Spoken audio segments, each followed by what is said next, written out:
Maximum change.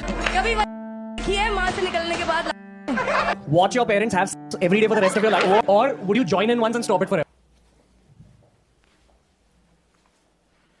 नमस्कार दोस्तों, जय हिंद। इंडियाज गॉट कलंक इस शो पर मचा बवाल खत्म होने का नाम नहीं ले रहा है। पार्लियामेंट्री कमेटी बात पहुंच गई, नेशनल वुमेन कमीशन बात पहुंच गई, महाराष्ट्र के सीएम को सामने आकर इस पर बयान देना पड़ा। हर स्टेट में इन सो कॉल्ड इन्फ्लुएंसर्स के खिलाफ एफआईआर दर्ज हो रही है, पुलिस इनके घर तक पहुंच चुकी है। और अभी तो ये भी न्यूज आ रही है कि इस शो के जितने भी एपिसोड हुए हैं सभी की जांच शुरू हो चुकी है, और जितने लोग भी वहां पर गए हैं, इनअप्रोप्रिएट कमेंट दिए हैं, उनके खिलाफ भी सारी जांच शुरू होने वाली है। जैसे ही ये न्यूज सामने आई कि सारे के सारे पुराने वीडियोस चेक किए जाने हैं, वैसे ही समय और उसकी टीम ने बहुत ही चालाकी से सारे के सारे वीडियोस यूट्यूब से अलग कर दिए। क्योंकि सोच के देखिए, अभी तो 2-3 लोगों का ही नाम सामने आया था। अगर ये सारे वीडियोस यूट्यूब में डले होते तो पब्लिक का रिएक्शन क्या होता, पब्लिक का आक्रोश कितना होता। और समय और उसकी टीम ने सोचा कि कहीं ये बात इतनी ना बढ़ जाए कि फिर संभाली ना जा सके, इसलिए सारे के सारे वीडियो यूट्यूब से डिलीट कर दिए और इसको कुछ इस तरीके से प्रेजेंट किया गया कि लोगों की सिंपैथी उनको मिल सके कि ये उनने खुद गलती मानते हुए वीडियो डिलीट किए हैं। ये बवाल आज नहीं तो कल तो होना ही था, क्योंकि लगातार इस शो पर ऐसी चीजें सामने आ रही थी जो एज अ सोसाइटी एक्सेप्ट नहीं है। डार्क कॉमेडी के नाम पर आप कुछ भी नहीं कर सकते। वेस्टर्न कल्चर से सीधे सीधे चीजें उठाकर डायरेक्ट आप इंडिया में इंप्लीमेंट नहीं कर सकते। वेस्टर्न कल्चर को इंडिया पर थोपने की कोशिश नहीं कर सकते, क्योंकि इंडिया का खुद का एक कल्चर है जहां पर एक रिस्पेक्ट है, जहां पर एक फैमिली वैल्यूज हैं। और फैमिली में गलत बात करना इस शो के लिए ताबूत पे आखिरी कील जैसे साबित हुआ। पूरा देश आक्रोशित हो उठा और जगह जगह पर पूरे देश पे प्रदर्शन शुरू हो गए।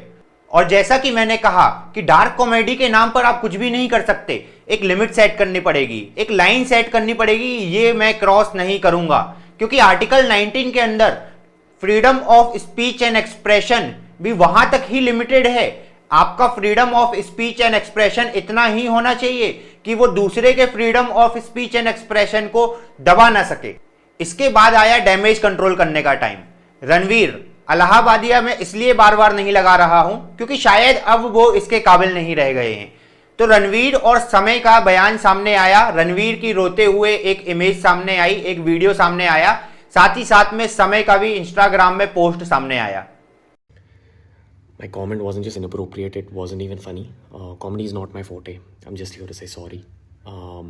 Many of you asked if this is how I wish to use my platform, and obviously this is not how I wish to use it. I'm not going to give any context or justification or reasoning behind whatever happened. I'm just here for an apology. I personally had a lapse in judgment. It wasn't cool on my part. The podcast is watched by people of all ages. Don't want to be the kind of person that takes that responsibility lightly, and family is the last thing that I would ever disrespect. Need to use this platform better. That's been my learning from this whole experience. I promise to just get better. I've asked the makers of the video to remove the insensitive sections from the video, and all I can say in the end is I'm sorry. I hope you can forgive me as a human being. पर वो कहते हैं ना, अब पछताए होते क्या जब चिड़िया चुग गई खेत।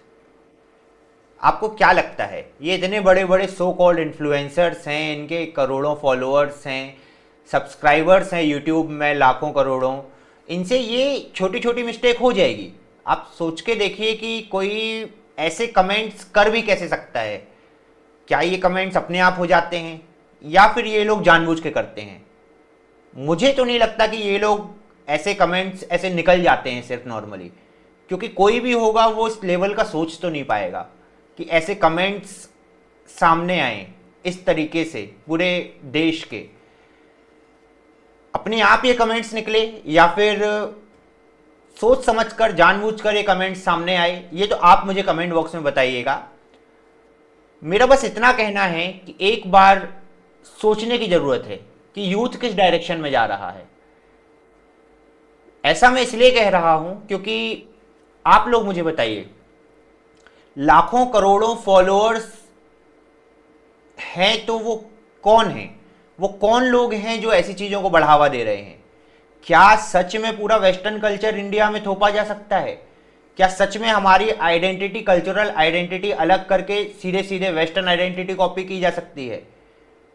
कुछ सवाल हैं जो इस पूरे इंसिडेंट से सामने आते हैं, जिसके जवाब सोसाइटी को जानना जरूरी है। आखिर ये करोड़ों जो फॉलोअर्स हैं, ये लाखों जो फॉलोअर्स हैं, है तो इंसान ही, है तो इस देश के नागरिक ही, तो क्या इनको सपोर्ट है इन सब बातों में? ये भी मुझे आप लोग कमेंट बॉक्स में बताइएगा।